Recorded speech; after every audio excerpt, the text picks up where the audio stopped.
Hey everyone, this is acyuta-bhava from Nightlight Astrology, and today we are going to return to our study of the Tao Te Ching, and we're going to be looking at the seventh and eighth verses. So if you are new to this series, be sure to go back to the first episode of the series and check it out. We are looking at the Jonathan Starr translation from Tarcher Cornerstone Editions. So I hope you will pick up a copy of this to follow along. It's a great desk reference to have. It's something I read very regularly. And today we're always doing two verses at a time, and today we're going to move through the seventh and eighth verses. And I usually read them through twice, offering some brief reflections on them the second time through. So here we go. And I'm putting a presentation of this on the screen, and I kind of give you some context about the series at the very beginning of the series. So I do recommend going back to that, at least that first one. Any of these could be watched on their own, but if you go back to the first one, you'll hear a little bit about the Tao Te Ching and why we're reading it and so forth. So we're looking at verses 7 and 8 today. Here's verse 7. Heaven is ancient, earth is long lasting. Why is this so? Because they have no claims to life. By having no claims to life, they cannot be claimed by death. The sage puts his own views behind, so he ends up ahead. He stays a witness to life, so he endures. What could he grab for that he does not already have? What could he do for himself that the universe itself has not already done? Verse 8. The best way to live is to be like water, for water benefits all things and goes against none of them. It provides for all people and even cleanses those places a man is loath to go. In this way, it is just like Tao.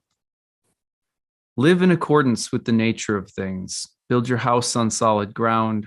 Keep your mind still. When giving, be kind. When speaking, be truthful. When ruling, be just. When working, be one-pointed. When acting, remember, timing is everything. One who lives in accordance with nature does not go against the way of things, moves in harmony with the present moment, always knowing the truth of just what to do.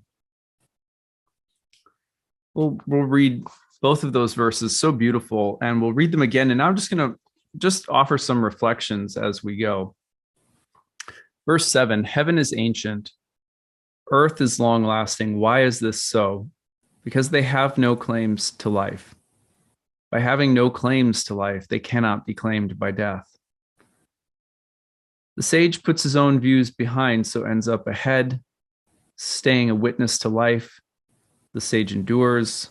What could the sage grab for that the sage does not already have? What could they do for themselves that the universe itself has not already done? Sometimes I take away that he and sort of try to universalize the pronouns a bit. Yeah, one of the reasons that I love this as an astrologer is there's so many easy tie-ins to the philosophy of astrology and why we do astrology. I one time heard a couple of quotes that put things into perspective for me as an astrologer.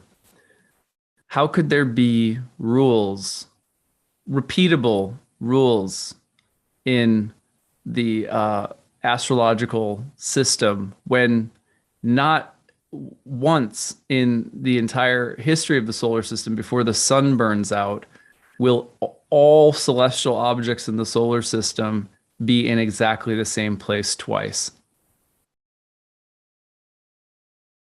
That really put things into perspective for me.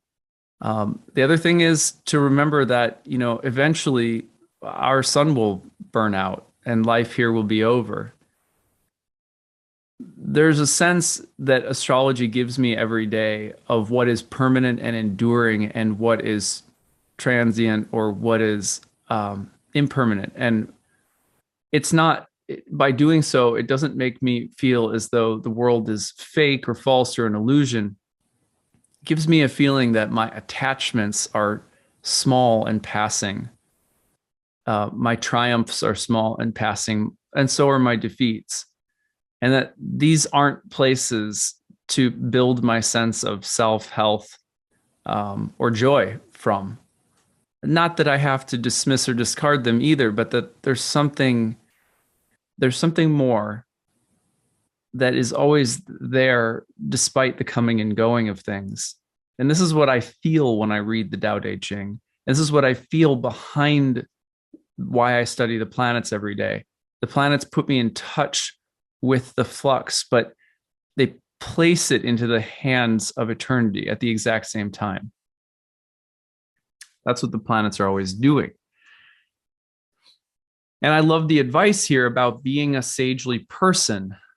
Don't privilege your own views and opinions, all these things that change so much in our minds every day, by allowing ourselves to not passively sit on the sidelines of life, but to develop something of an observational capacity.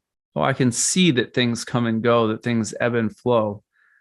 That in doing so, there's something in me that endures and becomes grounded and wise. I fall into some kind of rhythm with the universe.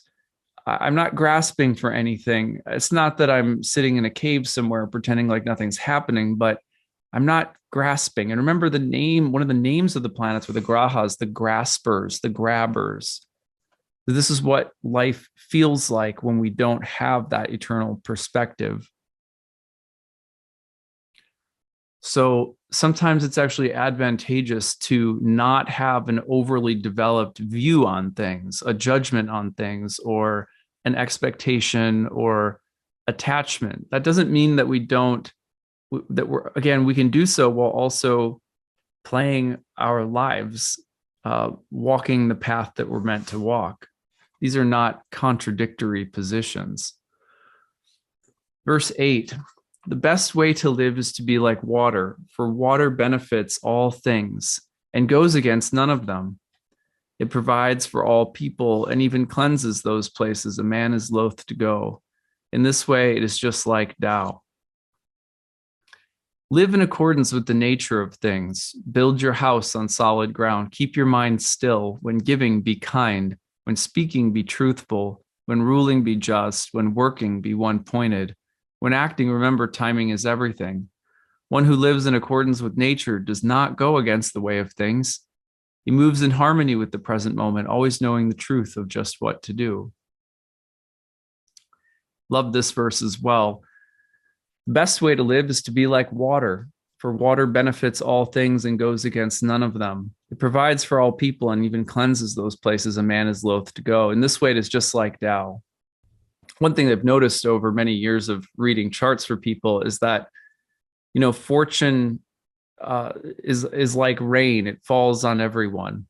You know, it doesn't, there's a way in which we always think that inside my chart somewhere, there's an imperative, something that I must do, something that I must accomplish, or something I have to change, or a message or an instruction or something like that. But actually, no, the way that ancient astrologers looked at it, our chart is more like a garden, and it's just showing us the nature of things that are coming to pass in our lives according to karma. And the goal is not karma. So there's nothing in the chart that will set us free from more karma. If we want to be free from misery and suffering, the prescription is sort of the same no matter what your chart is. The answer is never really in your chart. The answer to improving any karma in your chart whatsoever is not really found in your chart. The simplest answer is be merciful, be patient, be kind, be compassionate, find joy and laughter, be reflective, be curious, stay interested, ask good questions, remain engaged, pray. You know, these are the things that change karma. These are the goals of life, regardless of what birth chart you have, because these are the things that place us in the central, like the inner sanctuary of the soul. And when we're there, all things are present, all joy is there, all peace is there, all excitement is there. Live in accordance with the nature of things, this verse says. keep your mind still, when giving, be kind, speaking, be truthful, ruling, be just. It's just saying, I would boil it down to just say, just be virtuous, try to be virtuous. And in astrology, so often we think, oh, I'm getting into astrology because by understanding my birth chart, I'll understand what I'm supposed to do. No, not really. That's not really the traditional perspective philosophically. The birth chart just tells you the ecology of karma that you're born into. And what if you want to improve your karma, be a virtuous person, develop a spiritual center. And what happens is you're living then in accordance with the nature of things, because all spiritual teachings really have to do with how we also stay very, very present. And from presence, the intelligence to know what to do emerges. And when you know what to do, gradually your karma improves. You'll notice in verse 7 that the sage puts his own views behind, so ends up ahead, stays a witness to life, so endures. As soon as we start treating astrology like a set of instructions, oh, here, I got to do, the astrology is telling me I've got to go do this, and then I'll get a better result. And then we're just spinning our wheels. But if we use astrology to understand, okay, this season of life, these topics, these themes happening around these times, we use it like a map.